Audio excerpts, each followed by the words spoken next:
এই দুধ এমন একটা খাবার, এটা খেয়ে হজম করতে পারলে আজীবন বেঁচে যাবে। নিউট্রিশনের যে ইনগ্রেডিয়েন্টস আছে 6টা, পুষ্টি উপাদান 6টাই আছে দুধে।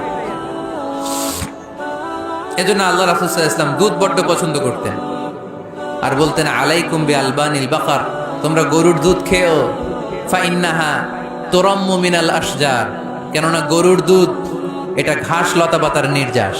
গরু কি খায়? ফাস্ট ফুড খায় না? গরু বার্গার খায় না? ফ্রেঞ্চ ফ্রাইজ খায় না? টিক্কা খায় না? চিকেন কাবাব? গরু কি খায়? এই ঘাস খাবেন, মানে শাকসবজি খাবেন। গরু ঘাস খায়, এজন্য গরুর পেট থেকে দুধ বের করে দেয় কে? আলাইকুম বিআলবানিল বাকার, তোমরা গরুর দুধ খেও। কত বড় ডাক্তার ছিলেন বিশ্বনবী মুহাম্মদ সাল্লাল্লাহু, এমন বিশ্বস্ত নবী, যেটা খাইতে বলছে ওইটা খাইলে ডাইরেক্ট অ্যাকশন। কালিজিরা খেতে বলতেন, মধু খেতে বলতেন, লাউ খেতেন। লাউ খেলে পেট যত ঠান্ডা থাকে, পৃথিবীর কোনো খাবার এত ঠান্ডা হয় না পেট, ঠিক কি না?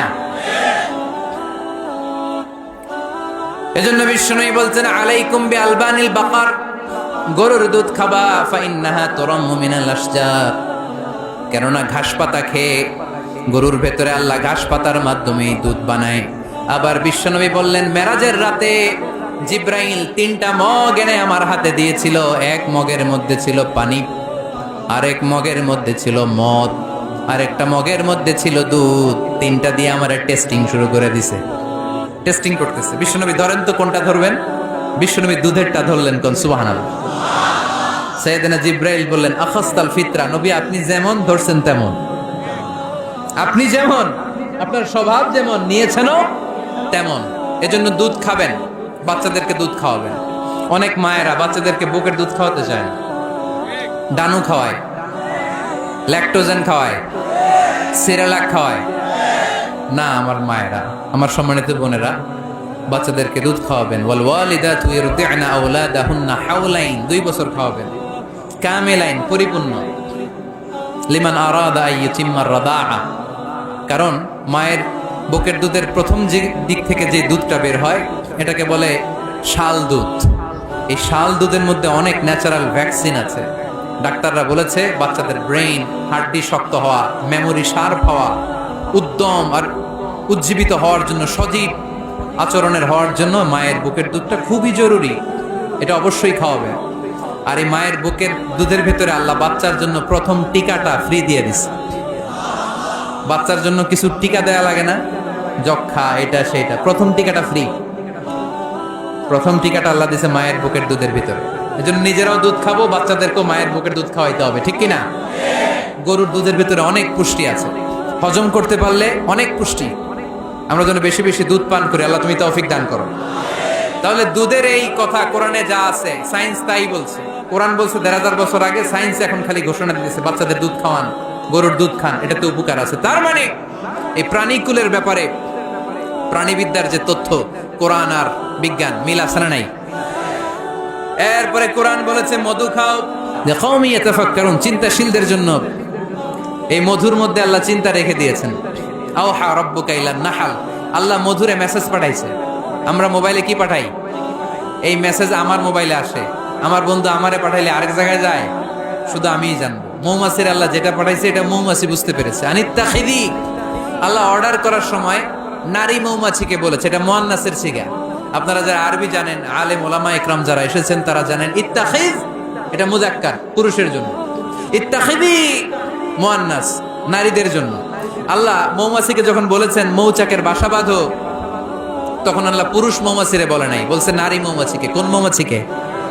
কার্ল ভন ফ্রেশ নামে একজন অস্ট্রিয়ান বিজ্ঞানী, এই সায়েন্টিস্ট গবেষণা করে দেখেছে মৌচাকের বাসার মধ্যে পুরো মৌমাছির সব কার্যক্রমের প্রধান যে থাকে এটা পুরুষ মৌমাছি না, এটা নারী মৌমাছি। সুবহানাল্লাহ, এত আসতে। অস্ট্রিয়ান এই সায়েন্টিস্ট একটা বই লিখেছে, দ্য ডান্সিং বিজ, কিভাবে ফাসলুকি সুবুলা রব্বিকি যুলুলা।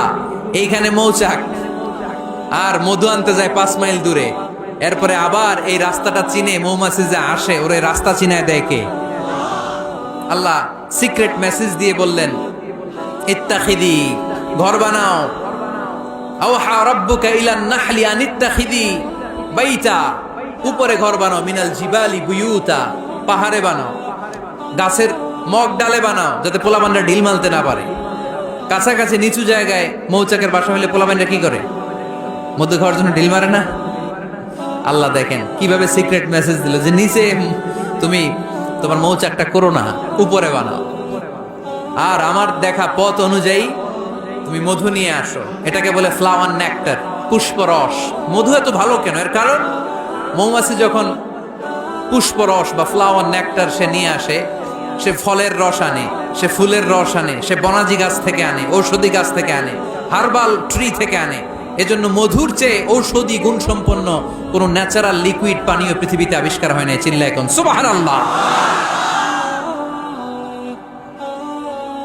ফাসলুকি সুবুলা রাব্বিকি যুলুলা, এগোতে থাকো, তারপরে মধুগুলোকে নিয়ে বাসার মধ্যে রাখো। এই আয়াত থেকে প্রমাণ হয় পুষ্পরস সংগ্রহ করে মধু এটাকে খেয়ে ফেলে, এমন না মুখ দিয়ে এনে মৌচাকে রেখে দেয়, না, এটা খেয়ে ফেলে। খেয়ে পেটের ভেতর একটা চেম্বার আছে, আলাদা একটা চেম্বার, ওইখানে এনজাইম দিয়ে এটাকে সমৃদ্ধ করে। তারপর একটা টিউব আছে এটার পেছনে, টিউব দিয়ে মৌচাকের ভেতরে মধুকে পৌঁছে দেয় আমাদের জন্য। কোন সুবহানাল্লাহ। এই অস্ট্রিয়ান সায়েন্টিস্ট উনি গবেষণা কইরা অপারেশন করে মৌমাছি কেটে দেখতে পেল মৌমাছির পেটের ভিতরে একটা পাকস্থলী না আমাদের মতো, ওর পেটের ভিতরে আল্লাহ দুইটা পাকস্থলী দিয়েছে।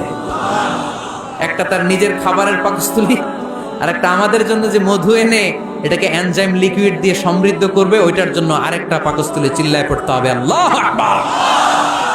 এজন্য মধু খেতে রাজি আছেন তো? বিষ্ণু ঈসা ইসলাম ফ্রেশ মধু খেতেন, দুর্গন্ধযুক্ত মধু বিশ্বনবী সাল্লাল্লাহু আলাইহি সাল্লাম কখনো খেতেন না। আর বিষ্ণু ঈসা ইসলাম বলতেন আলাইকুম বিশিফাইন, তোমরা দুইটা শিফা নাও। কোরআনে এই মেসেজটা খেয়াল রাখবেন, কোরআনে কালামুল্লাহ মাজিদে দুইটা বিষয়ের ক্ষেত্রে আল্লাহ শিফা শব্দ যোগ করেছেন। এক হচ্ছে স্বয়ং কোরআনের ক্ষেত্রে আল্লাহ বলেছেন এটাতে আছে শিফা, আর মধুর ক্ষেত্রে বলেছেন মধুতে দিয়েছি আমি শিফা। এজন্য বেশি বেশি মধু খাওয়ার দরকার আছে না নেই? কত ধরনের মধু যে পৃথিবীতে পাওয়া যায়, ব্ল্যাক হানি, হোয়াইট হানি, ক্রিমড হানি, অর্গানিক হানি, এগুলো খুঁজে খুঁজে খাবেন। আজকে মধু খাইছেন কে কে? দেখি হাত তোলেন। মাশাআল্লাহ, আমিও খেয়ে আসছি আপনাদের সাথে। প্রতিদিন মধু খাইতে হবে শীতকালে। আজকে শীত পড়ছে না অনেক, মধু খেয়ে যদি আপনি কাজ শুরু করে দেন, শীত বাবাজি আপনার কাছে আসতে পারবেন। বিষ্ণু ঈসা ইসলাম মধু খেতে আমাদেরকে উৎসাহিত করেছেন। তার মানে এমন বিশ্বস্ত নবী আমার, যেটা খেতে বলেছেন এটা খেলে আমাদেরকে সুস্বাস্থ্য দান করবে কে? আল্লাহ আমাদের সবাইকে কথাগুলো বোঝার ও আমল করার তৌফিক দান করুক। আমরা পড়ি আমিন।